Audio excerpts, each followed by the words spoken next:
Now, Yeah. it taken a minute to process through.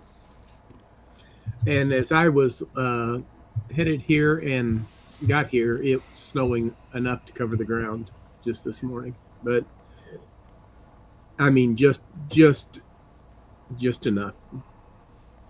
We'd sure love to see some snow, but we've had a really dry January. Yeah. I got out just before all the snow started and put down. We have a couple of bare spots in our yard where we just cannot get grass to grow. Since we got the house, and a lot of grass grows, but there's just these two really weird spots that I have fertilized and everything and can't get grass to grow there. And so I went out just before the snow came and put down quite a bit of grass seed on those spots, hoping, and also some pelletized lime, and hoping that maybe with the snow on top of that, we might see some grass in those spots this year. Okay, there we go. No, what happened is everybody should be able to hear us now. When the Facebook streaming launches in your browser, when you set it up, it pulled from my camera directly and not from the streaming program. It almost did that to me last week, and I caught it. And the weird thing is, because of and I don't quite understand because I've never had this happen before. Google Meets has the camera, and normally when one of those things has the camera, the other application says, "Oh, no camera there." But for some reason, with this setup, it could grab the camera both times, and so anyway, so I had to stop it and start again. So. Do y'all see any comments on Facebook at all, other than I me? see one from Yes. from Jimmy. Yeah, Jimmy Ray, yeah. Okay, that means I'm in the wrong thing. on Okay, now Facebook. Tom, I Okay. had to restart the stream. So look for another event that says restarting stream.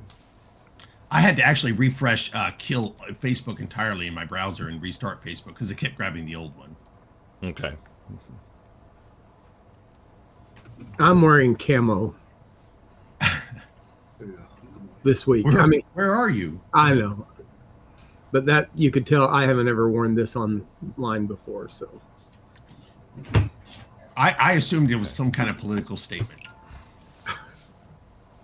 I don't have any political statements. Well, yeah. I don't know why nothing's changed over the last week. So All right, we're going to be picking up in chapter 12, verse 4. Let me close that. Isn't it Bob's birthday today? Yes, it is. Yes, it is. I guess he's decided he's got better things to do than. It's his birthday. Yeah, He can let do him get whatever off. he wants. Yeah, that's fair enough. All right. Sorry about the delay. About par for the course. When so we start, we have till about 10 till, right, John? no, well, yeah. We've got about 47 minutes left in the call. Yeah. So that'll cut it short. I was telling Tom, and we'll start here real quick, y'all. I'm sorry. I told Tom here in a week or so, I'm gonna try to experiment with Skype, and I want to experiment with Microsoft. Was it Teams? Something like that. Teams. I want to experiment with both of them. If I do Microsoft Teams, and since we already have Microsoft account, then we don't have the limit on the time. Yeah. So that'll be one of our next experimentations. So.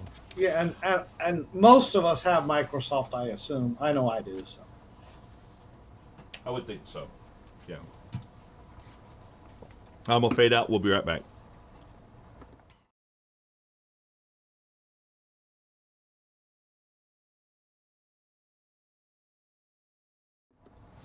Greetings, I'm John Duvall. Welcome back to another Truth Factor discussion. Here in just a minute, we're going to continue with our study through the Gospel of John. We're picking up in the 12th chapter, right around verse 4 for our discussion, but we'll back up to verse 1, just kind of read again the context of this.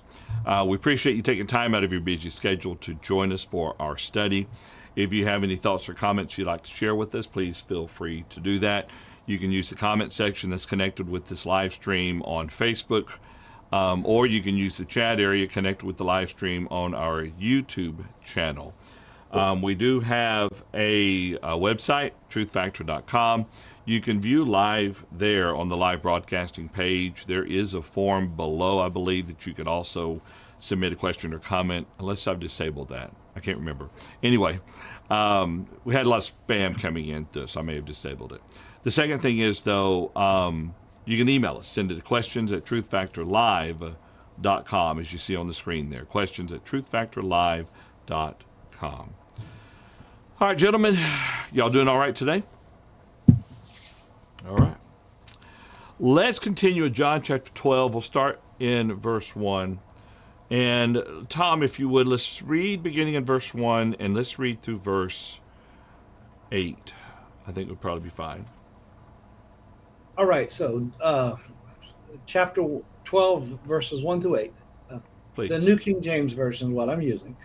So then 6 days before the Passover, Jesus came to Bethany, where Lazarus was, who had been dead, whom he had raised from the dead. There they made him a supper, and Martha served, but Lazarus was one of those who sat at the table with him. Then Mary took a pound of very costly oil of spikenard, anointed the feet of Jesus, and wiped his feet with her hair. And the house was filled with the fragrance of the oil. But one of his disciples, Judas Iscariot, Simon's son, who would betray him, said, "Why was this fragrant oil not sold for 300 denarii and given to the poor?" This he said, not that he cared for the poor, but because he was a thief and had the money box, and he used to take what was put in it. But Jesus said, "Let her alone. She has kept this for the day of my burial. For the poor you have with you always, but me you do not have always." All right, thank you, Tom. So last week we had talked up to verse 3 in our discussion there. And so where we're picking up, of course, is with Judas Iscariot's objection to what was being done there. Tom, the scriptures make it very clear that Judas's intent from the very beginning was not going to be whole and proper as it should be. It's per the role he was playing. But what was his issue with what Mary was doing?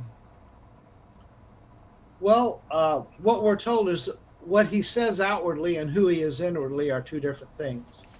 So you've got the conflict there, because I mean the point of the text is he was one who pilfered or stole from the treasury or the money that they had. And so his criticism, as the text tells us, was not because he genuinely cared about the poor or the needy, which was the comment he made, but rather he intended to take some of it for himself. Yeah. The false narrative was, why don't we sell it? We could have sold it and give it to the poor. Yeah. It kind of reminds me of those times when someone sets up a great charitable organization and maybe 10% goes to the people who they're supposed to help and everything else goes to all the overhead. Yeah, exactly. Yeah. Any thoughts or comments from Brian and Paul about that? The only thing I'd say is that the other accounts indicate everybody was a little upset about this. That the other two accounts in Matthew and Mark, and Luke mentions it as well, but Matthew and Mark talk about the idea that they were all kind of upset. And, so Brian in our area has a reputation of being kind of a cheapskate. And to be honest, I could see myself complaining. I could see myself saying, what a waste. Boy, we could have, you just poured this out. You had to break the alabaster vial, in order to pour it out. And now it's broken and it's poured out. And what a wasteful thing, what an extravagance that was just silly and wasteful. I actually sympathize with that. I could see myself saying that and thinking, oh, we could have sold that and, think of all the people we could have fed. What I have on the screen for the folks at home is highlighted that verse in Matthew 26:8. But when the disciples saw it, they were indignant, saying, "Why the waste?" Yeah, that's a good point. All right, any other thoughts? Right. And bear in mind, just remember in the context here, we're literally days before Jesus is going to be crucified. Because this is 6 days before the Passover, which is when he's going to be crucified. Well, and that brings us then to verse 7, when he says, "Let her alone, she has kept this for the day of my burial." Is Paul, this any the thoughts? same situation where it says that she would be, in one of the parallels, it says she would be remembered whenever uh, people for generations to come would remember what she did for Jesus? I think I so, don't think because that's this one. It I, could be, but it is. Was it in Yeah, Mark? verse 13 of Matthew 26. Surely I say to you, wherever this gospel is preached in the whole world, what this woman has done will also be told as a memorial to her. So Jesus didn't take it lightly. He considered it something very significant that this kindness was done to him. Yeah, absolutely. Um, we're not Got a using couple of special questions effects from music now. got a couple of comments from Jimmy that are kind of interesting. That that are thrown Go into ahead our and bring in the first one. Yeah. So the first comment he says this is not the apostle Judas, correct? And I was saying that it's a little confusing because there are two Judases listed as apostles, and usually Judas Iscariot is identified with that surname Iscariot. This is Judas Iscariot, the apostle Judas Iscariot, that is making this comment here in John chapter 4. So that is the case. And then his second comment is that if this was the apostle Judas, why for the betrayal? Was he like a mole or a plant by the bad guys, so to speak? And here's what I would say. In Acts chapter 1, Peter makes it clear that Judas was a full partaker of the gospel, that he was as full an apostle as any of them were. So I kind of like to point out and say this, that Judas isn't the only one who's going to betray Jesus. Peter's going to curse Jesus. The accounts are going to tell us here just within a couple of days, and all the apostles are going to flee Jesus and run from Jesus. So they're just men, and they have weaknesses. And in Judas's case, he's the man that carries the money bag, and for whatever reason, he has been dipping into it, and stealing from it. And I just have to say, sometimes, a lot of times, we can justify doing things like that. Excuse me. We can justify and do things like that without, thinking a lot about it. It's a terrible truth, but just walking home with pencils from work, doesn't feel like much. And maybe that's how it starts in a moment like this, that he just, takes a little bit at a time, and now he's taking a whole bunch. But again, it's I don't think it's necessarily indicative that he's counter to the gospel. He's just sinful, and he won't be the only one to sin. Well, but he was also partly chosen by the Lord for this role. I mean, not that he had no choice. He had a choice. But it was the covetousness of his heart that would eventually lead to the betrayal. right, To betray for money. Yeah, exactly. And bear in mind, what Judas would do was prophesied. Yeah. I mean, it was in the old law, so it was a part of God's plan. I mean, when it was time, and that does bring up an interesting observation. Why is it that they could not just take Jesus? Why couldn't they openly get to him? It's like they didn't know where he would be and so on, but yet the apostles would know for the most part because they were close to him. And when the time came, it was time. And so, yeah, he was definitely one of the inner circle, which was, you might even say it was necessary so that the betrayal could happen, so that Jesus could die for us. And this is what starts the process. Now, Caleb in the chat room, he's going to give Judas a little bit of, what I'm going to say, a benefit of the doubt. Actually, I think it's an interesting point. This could have been going through Judas's mind. Caleb writes, "It has always seemed to me that Judas did not think Jesus would die. Jesus always escaped before." And that may be a reasonable assumption or a speculation that maybe Judas really thought that it would never happen, that they would come out and take him, and he would be able to evade them once again. Not sure. Because then when he's... Well, go ahead, Brian. You maybe, or whoever. Tom, Tom. John, I totally agree. I actually believe that myself. And that is something that I'm taught. He thought he was going to get away with it, but as we know, that doesn't change his corrupt inside. No, yeah.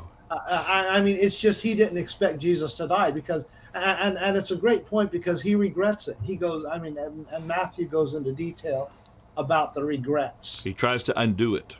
He tries to undo it. Yes. Yeah. Any other thoughts? It's a good point. Good comment, Jimmy and Caleb. Yeah.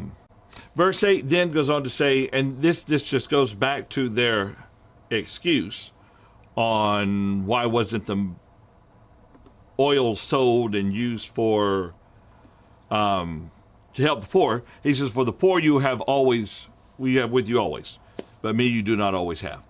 You'll have plenty of time to help the poor. If that's truly what your motivation was and intentions, you'll have time to help them. But this is for him. Yeah, John, a point to be made about that verse number 8. We need to understand that it is not the purpose of the poor, or excuse me, it is not the purpose of the church to relieve the social ills of society, including poverty. I mean, that's not our purpose. And this is one of those passages that actually points to that. Jesus is basically saying you're never going to relieve the world or even a society of those who are poor. Now, that doesn't mean we should not help them as individuals. We ought to. And I think that's pretty straightforward. Very straightforward. It is emphasized over and over in Scripture. It was one of the downfalls of Israel. From and Judah. I mean, the fact that they exploited the poor. Jesus is going to rip into the corruption of the Pharisees in Matthew 23, as an example, as well as Luke 11, I think, deals with that as well, because of that issue. But we need to understand that as the church, that is not our function, right? Not our purpose. We're not going to alleviate social ills of society. And of course, that's what has become to be expected of the church by far too many. That's true. We deal with spiritual poverty. Exactly. Yeah, exactly. But not physical. Yeah. John, I would say I have heard this more than it's used as an excuse for not helping the poor. And we say, and I believe rightfully so, that it's an individual responsibility.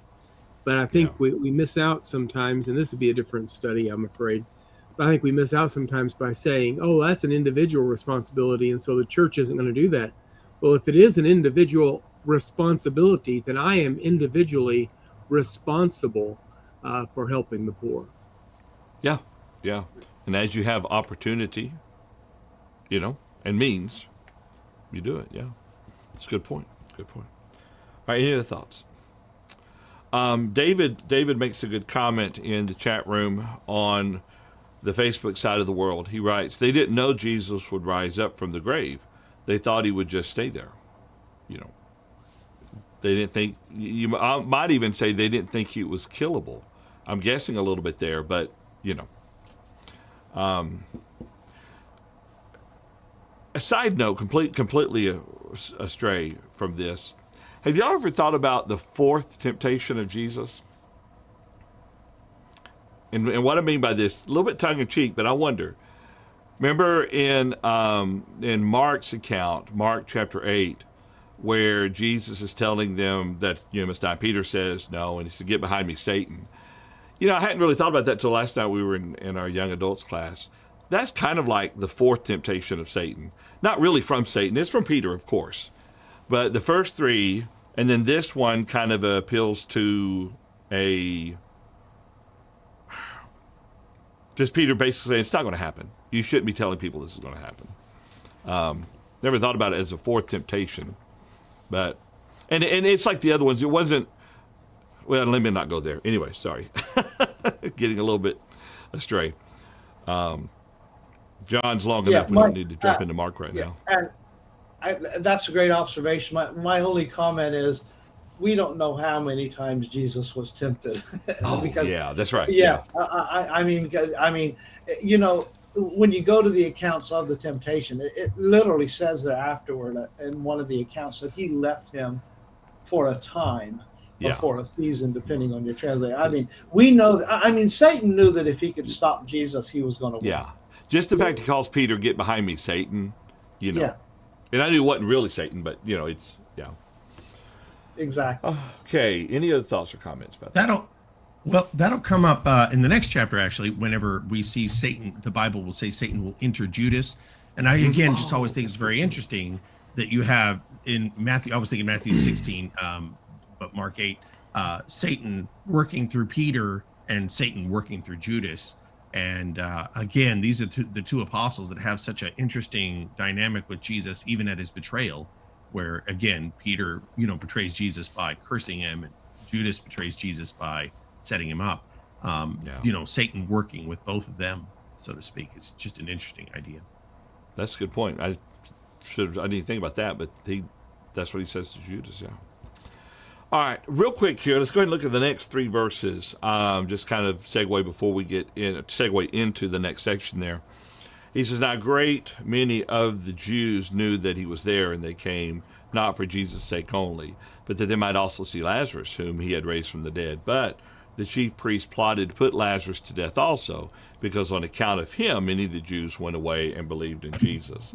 I think it's just an interesting note that John throws in there, that the people were amazed at the fact that Lazarus was raised from the dead, and they wanted to come see him and his resurrection, if you would, not, but you know what I mean, I guess. His being brought back from the dead was proof to them, and many believed as a result of it. So, right. Go ahead. Mm-hmm. Yeah, that's interesting. I see the curiosity. Why would they want to talk to Lazarus after everything that Jesus did? And Jesus was the one that raised him. And what comes to my mind is, how many of us want to really know what happens after we die? From that standpoint, we would like some assurance. Somebody to tell us what's really going to happen when we die. They probably had the same questions we do. Yeah.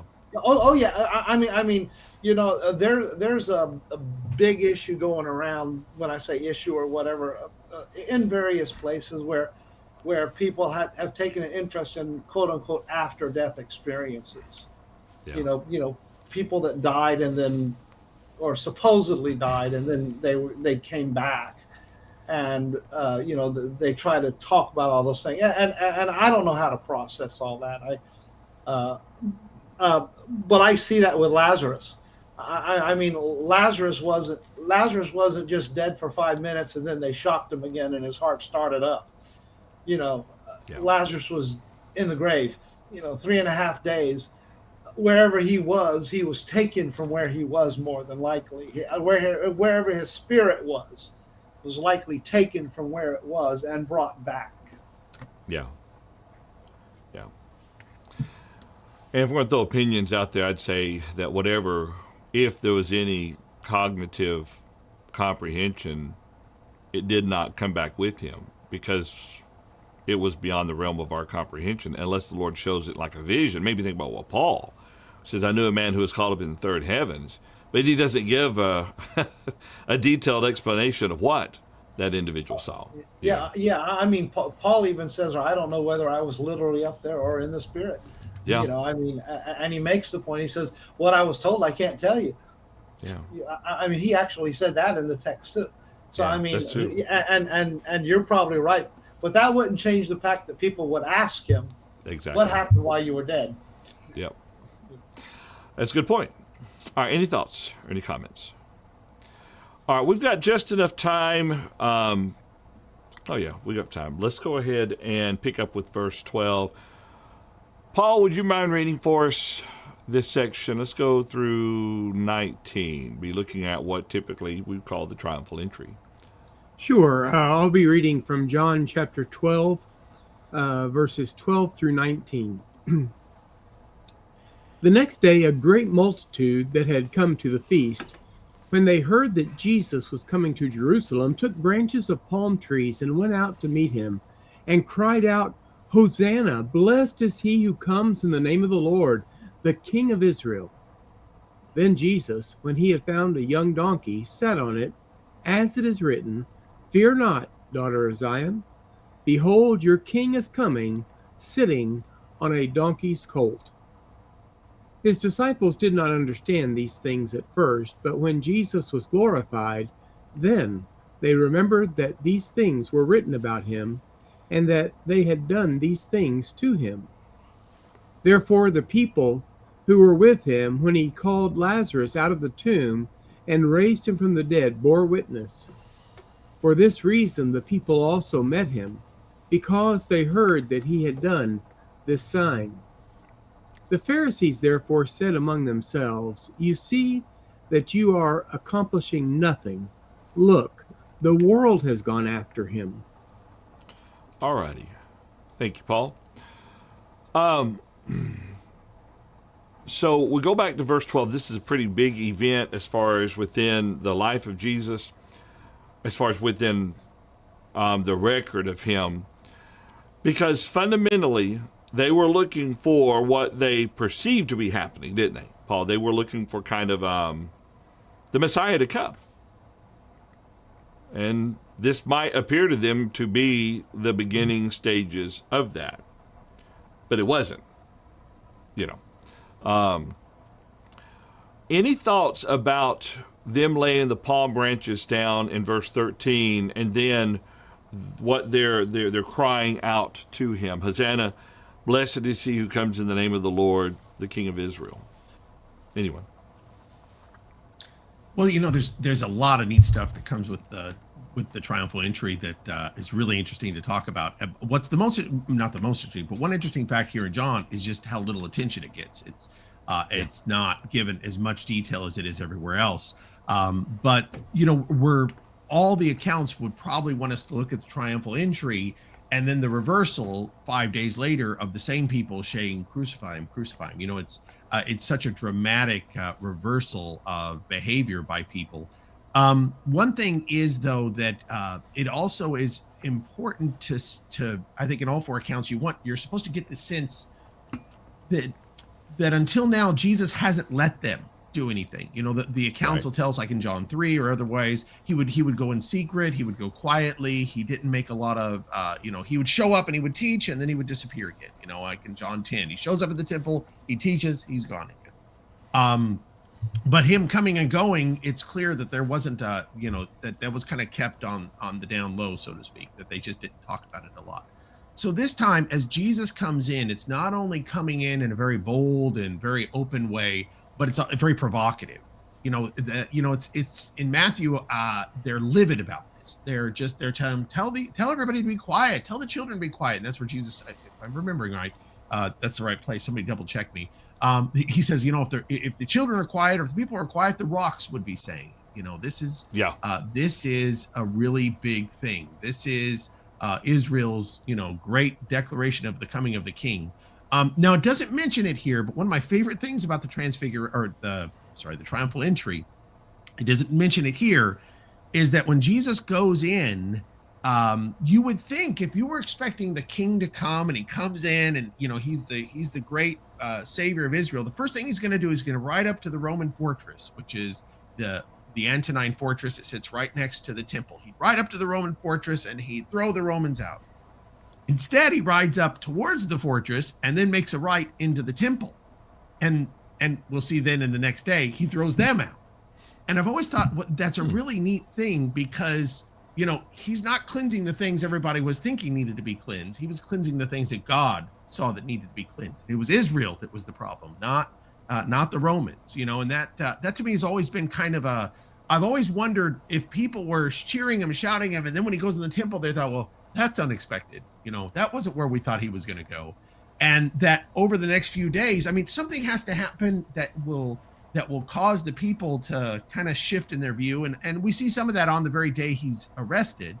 And I know we'll talk about that when we get to John chapter 18.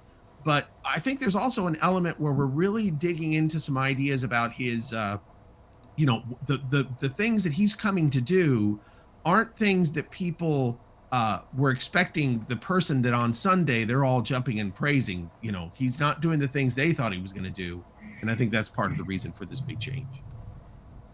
Okay, it's a good explanation. I like that. Yeah. You know, something you said there kind of brought to mind Jesus' statement, not Jesus' statement about Jesus in Matthew chapter 12. And he quotes from Isaiah 42. And that is an explanation of why he would tell people, don't go tell anyone about this. Okay. Well, what you were saying about everything up till this point has always been somewhat secretive or quiet. He would come and go. But this was at this point, very public and very open. Yeah. All right. Any, Paul, Tom, any thoughts about this? Jimmy does remind us, and the footnote here gives the same thing of a reference back to Psalm 118, verses 25 and 26, as a psalm of praise, of blessings for the Lord. Go ahead, Tom. I do find it interesting. Like you said, they're ready to make him king now, and within 5 days. Yeah. Within 5 days, they're ready to crucify him, or at least some of them were ready to crucify him. I think there's something to be said about it was done at night. The arrest was done at night, and all the illegalities of the trials were done at night. I think a lot of people were blindsided that were his followers. But you do have a group that here they're making him king, and then within 5 days. Okay. And then Jesus himself quotes from, looks like Isaiah 40, verse 9, and there's a reference to Zechariah 9 as well, about, fear not, daughter of Zion, behold, your king is coming, sitting on a donkey's colt. And, of course, he does ride in on the donkey there. All right. Now, verse 16 is interesting. Let me bring it up on the screen there. And this is kind of par for the course. His disciples did not understand these things at first. Now, I think it's John's account after his resurrection, or maybe I'm getting confused with Luke's account. Either way, after his resurrection, the Spirit does come upon them, and they have an understanding of certain things. And then we have, of course, what happens on the day of Pentecost. But clearly, they didn't understand. It's possible they might have even thought, aha, now is the time we've been waiting for. And then going back to what Brian says, wait, he's going into the temple. What's up? Yeah. But then they would remember it later, of course, when he's glorified. All right. Any other thoughts on this section before we go forward? You know, I guess. Let's go Brian, and then Tom. Yeah. I'm sorry. I was just going to say really quick. It is important that verse 19, that this is so provocative. This will account for why we're going to get a series, and it's not going to be in John, because John's just going to go straight to the Lord's. Well, he's going to go straight after the Lord's Supper practically. But in Matthew and Mark and Luke, there's a series of confrontations that escalate for the next couple of days until, as Jesus says some really dramatic things. I mean, he'll confront them so much that at the end of Matthew 22, it'll basically say they'll never talk to him again, that they'll walk away so chewed up that we'll just never talk to him again, that it's going to prompt, Jesus is escalating the war, if you would, by humiliating them, by challenging them, by being right at them. And, remember, their one rule has been, we're going to kill him, but not during the Passover. And yet God's purposes is going to be during Passover. So Jesus escalating things, although it's not mentioned much in John, is an important part of what's happening. It's a good point. Good point. Any other thoughts or comments about that? Yeah. Okay. One other real Tom, quick right. point. Sorry. Oh, yeah. But one other real quick point tied to this text is you have behold, your king is coming in on a donkey, Zechariah chapter 9 and verse number 9. Just worth mentioning, Zechariah is so powerful from a prophetic standpoint. If I were going to make a case for prophecy, I would go to the book of Zechariah, because you have 4 specific details. And here he's writing 400 plus years before it actually happens. And I mean, he mentioned Zechariah 9:9, the donkey. riding in on the donkey. 11, 12, and 13, the 30 pieces of silver. 13, 6, and 7, the sheep would be scattered. And in chapter 12 and verse 10, they will look on him whom they pierced. So you've got 4 specific details about Jesus prophesied 600 years. And that's what makes Zechariah so powerful, as a text fulfilling prophecy, like Isaiah.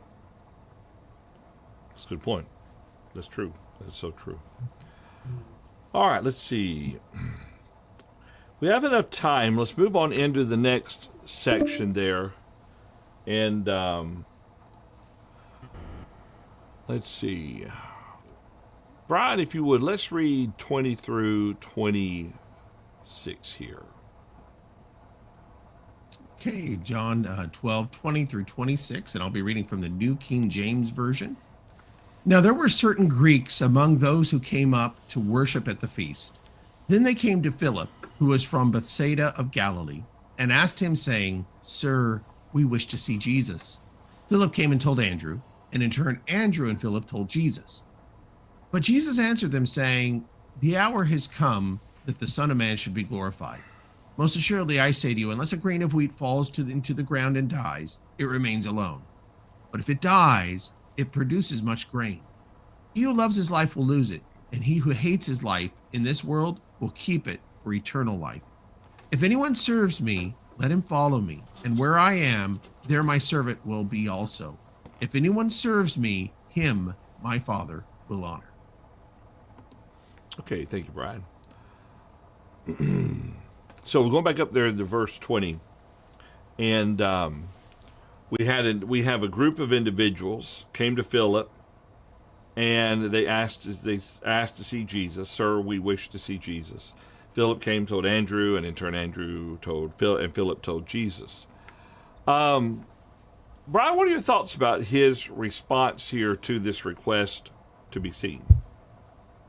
First of all, you might, it's kind of interesting that Philip is a Greek name. So even though, we noticed this name Philip, he's not the same Philip from Acts chapter 8, by the way, but Acts chapter 7. But Philip is a Greek name, so that might be why it is that these Greeks have approached him. Okay. And Greek Jews means Jews that have been, we typically say they are Hellenized. In other words, they probably speak the Greek language. They have a lot of Greek customs. They're still Jews, but they've been Hellenized. And Jesus, when they come to Jesus, Jesus basically says we're out of time. And I assume that the point here is in verse 23, he's denying their request to see him because he just says we just don't have time anymore. He has used this term, the hour coming, the hour that now is. He'll use it 7 times total in the book of John. The first time we saw it was back in chapter 2, whenever he told his mother, my hour has not yet come.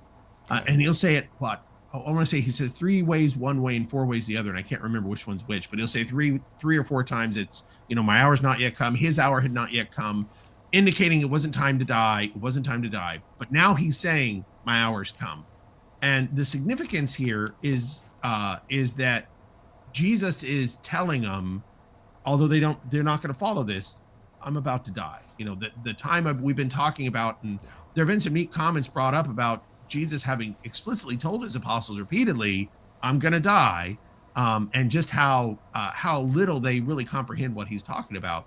But he's telling them now, my time has come. This is the moment. And I'm more excited about the things he's about to say too. I think that's another interesting thing in the coming verses, but it really is profound. The idea that he knows it's come, and he'll say in verse 27, and this has really got me anxious. I'm really worked up about this.